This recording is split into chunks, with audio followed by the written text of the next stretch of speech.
क्या होने वाली है एस राजामौली की नई फिल्म RRR की स्टोरी और कैसे इस फिल्म को अलग अलग कंट्रोवर्सीज का सामना करना पड़ रहा है।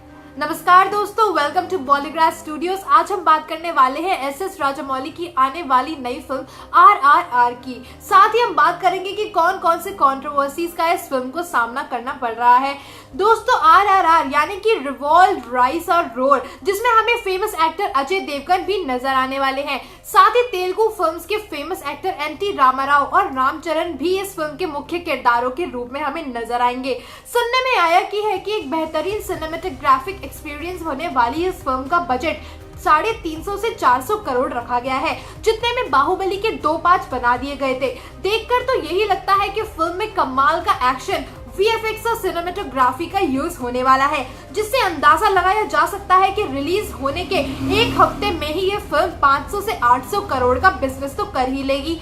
फिलहाल तो आपको बता दें कि फिल्म की शूटिंग मार्च 2020 तक खत्म होनी थी और जुलाई 2020 तक फिल्म को रिलीज किया जाना था, लेकिन आने वाली कुछ और नई फिल्मों के चलते फिल्म के रिलीज डेट को पोस्टपोन कर दिया गया। साथ ही नए मोशन पोस्टर में 8 जनवरी 2021 को रिलीज करने की बात कर दी गई है। आपको बता दूं कि फिल्म का टाइटल, लोगो और मोशन पोस्टर काफी शानदार है, जिसमें आग और पानी का मिलन दिखाया गया है। साथ ही एस राजामौली इस बार इस फिल्म को विश्व स्तर पर रिलीज करने की बात कर रहे हैं, जिससे ये अंदाजा लगाया जा सकता है कि ये ऐतिहासिक फिल्म बाहुबली से भी कुछ बेहतरीन लेकर आने वाली है और ये पहले ही दिन लगभग 100 करोड़ का बिजनेस तो कर ही सकती है। बात करें फिल्म की स्टोरी की, तो ये film 2 real life heroes Alluri Sitaram Raju और कोमारम भीम की एक काल्पनिक कहानी है। इन दोनों ने ही अंग्रेजों के खिलाफ स्वतंत्रता की लड़ाई लड़ी थी। साथ ही आपको बता दें कि जब 1882 में अंग्रेजों ने मद्रास फॉरेस्ट एक्ट लागू किया, जिसने मद्रास के आदिवासी कम्युनिटी के लोगों का जीना मुश्किल कर दिया और उनके खाने के लिए भी अंग्रेजों की गुलामी करनी पड़ी, तो अलूरी सीताराम राजू ने उनके लीडर बनके अंग्रेजों के खिलाफ लड़ाई लड़ी और इसी वजह से उन्हें मनयम वीरुडु भी बोला जाने लगा, यानी कि जंगल का एक हीरो। साथ ही कोमारम भीम भी ऐसे ही एक ट्राइबल लीडर हुआ करते थे, जिन्होंने हैदराबाद के निजाम को राजा कसो और इस्लाम के चंगुल से बचाने के लिए लड़ाई लड़ी थी, जहां नॉन मुस्लिम्स पर बहुत ही जुल्म किए जाते थे और ट्राइबल्स का जीना मुश्किल हो चुका था। फिल्म से रिलेट करें तो इस फिल्म में सीताराम राजू का किरदार निभाएंगे रामचरण और को स्टार यानी कि NT रामाराव किरदार निभाएंगे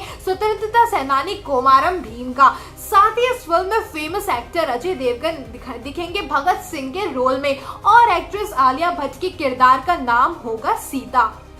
अब बात करें इस फिल्म की कंट्रोवर्सीज की को लेकर, तो सबसे पहले बात जो यहाँ पे उठाई गई है वो है फिल्म के टीजर को लेकर, जिसमें कोमारम भीम को मुस्लिम कपड़ों में दिखाया गया है, जबकि कोमारम भीम एक ट्राइबल हिंदू हुआ करते थे। लोगों ने सवाल उठाए हैं कि ऐसा इंसान जो कि निजाम से इतनी नफरत करता था, एस राजामौली ने मुस्लिम कपड़े क्यों पहनाए हैं उन्हें। साथ ही कोमारम भीम की अपनी कम्युनिटी यानी कि गौंज कम्युनिटी भी इस बात से नाराज है कि कोमारम भीम को मुस्लिम कपड़े पहने क्यों दिखाया गया है। हालांकि अभी तक हमने फिल्म का ट्रेलर भी नहीं देखा है, तो ये भी माना जा सकता है कि सीन में कोमारम भीम ने सिर्फ एक भेस बदल किया है, जिससे वो निजाम के लोगों से बदला ले पाए और सरप्राइज अटैक कर पाए।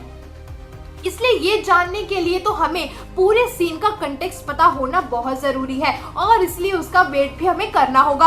आपको बता दें कि फिल्म को लेकर जो दूसरी कंट्रोवर्सी आई है वो है कि कुछ पॉलिटिकल लीडर्स और हिस्टोरियंस का मानना है कि कोमारम भीम और गौंज कम्युनिटी हिंदू नहीं है, जबकि कोमारम भीम की बायोग्राफी लिखने वाले वेंकटेश्वर का कहना है कि गौंज कम्युनिटी अपने आप को महाभारत के योद्धाओं का वंशज मानते हैं। साथ ही उनका कल्चर हिंदू कल्चर से बिल्कुल मेल खाता हुआ ही है। गांधी जी का भी कहना था कि ट्राइबल्स हिंदू कम्युनिटी से पूरी तरह से जुड़े हुए हैं।